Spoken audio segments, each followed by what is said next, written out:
உதய பெருமாள் உயிர் தப்பிப்பாரா? அயலி யாருங்கிற உண்மையை வர்மா கண்டுபிடிச்சிருவாரா? கபிலன் கிட்ட ஒரு பொய்யை சொல்லி அயலி யாருன்னு கண்டுபிடிக்கிறதுக்காக உங்க அப்பாவை கொல்றதுக்கு ரவுடிஸ் செட்டப் பண்ணுவோம். அப்போ அயலி வெளியே வந்து தானே ஆகணும். உண்மையிலேயே அவள் போலீஸ் ஆஃபீஸர்னா அவங்கள எல்லாரையும் காப்பாத்துறதுக்கு முயற்சி பண்ணுவா. அப்போ நம்ம கண்டுபிடிச்சிடலாம் அப்படின்னு வர்மா சொல்ல அந்த பிளானுக்கு அரமனசோட ஒத்துக்கிறாரு கபிலன். அப்புறமா வர்மா ஏற்பாடு பண்ண மாதிரியே ரவுடிகள்லாம் வர்றாங்க, மிரட்டுறாங்க.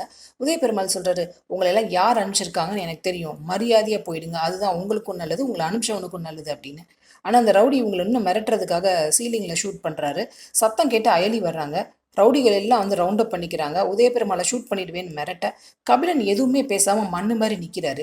செல்வநாயகிக்கு ஒரே எரிச்சல். டீ கபிலா, என்னடா நீ பாட்டுக்கு அமைதியாக நிற்கிற, அப்பாவை காப்பாத்துறதுக்கு வாடா அப்படின்னு சொல்ல அவர் சும்மா ஒயின்னு ஒரு சவுண்டை கொடுக்குறாரு. அந்த ரவுடி சொல்கிறாரு, நீயும் வாடா, உன்னையும் சேர்த்து ஷூட் பண்ணுறேன் அப்படின்னு சொல்ல வர்மா பக்கத்துலேயே நின்றுட்டு எல்லாம் சும்மா செட்டப்டா அப்படின்னு கபிலனை ஏமாத்திட்டு இருக்காரு. ஷூட் பண்ணுறதுக்கு ரெடி ஆகுறாரு அந்த ரவுடி. கரெக்டாக ஒரு பூத்தொட்டி வந்து அவர் கையில் விழுந்து கன்னை தட்டி விடுது. யாருன்னு பார்த்தா நம்ம ஹீரோ சிவா. எல்லாரையும் அடி அடின்னு வெளுத்து வெளியில் போய் சண்டை போட்டுட்ருக்காரு. அதுக்குள்ளே வர்மாவும் நம்ம சும்மா இருந்தால் சரிப்பட்டு வராது அப்படின்னு நானும் சண்டை போடுறேன் அப்படின்னு நடிக்கிறாரு. அந்த ரவுடியெல்லாம் பிடிச்சிட்டே அவன் வெளில போயிட்டான்டா, அவனை போய் கவனிங்கடா அப்படின்னு கொஞ்சம் ரவுடியை அனுப்பிச்சி விட்டு இன்னொரு ரவுடியை பிடிச்சி இங்கே இருக்கவங்கள நீ ஷூட் பண்ணுடா அப்படின்னு அனுப்பிச்சி விட்றாரு. ஒரு ரவுடி வந்து கன் எடுத்துகிட்டு பாவையை ஷூட் பண்ணுறதுக்காக வர அயலி பாவையை காப்பாத்துறதுக்காக அவங்கள தள்ளி விடுறாங்க. ரவுடி அயலியை கட்டையை வச்சு அடிச்சிடுறாரு.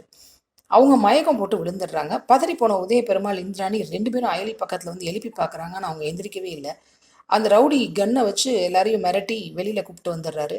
சிவா மட்டும் பாவம் தனியால் அங்கே போராடிட்டு இருக்காரு. திடீர்னு பார்த்தா கேட் திறக்கிற சத்தம். யாருன்னு பார்த்தா அயலி மாஸ்க் மாட்டிட்டு வராங்க. இவங்க மயக்கம் போட்டு உள்ளே தானே கிடந்தாங்க, எப்போ ட்ரெஸ் சேஞ்ச் பண்ணாங்க, எப்போ வெளியில் போனாங்கன்னு ஒன்றுமே புரியல. அயலி வர்மாவை கண்டுபிடிச்சிடுவாங்களா, இல்லை வர்மா அயலியை கண்டுபிடிச்சிடுவாரா? உதய பெருமாள் உயிருக்கு என்ன ஆக போகுது? நாளைக்கு எபிசோடில் தெரியும். சீரியல் அப்டேட்ஸ்க்கு எங்கள் சேனலை சப்ஸ்கிரைப் பண்ணுங்கள். மீண்டும் அடுத்த அப்டேட்டில் சந்திப்போம்.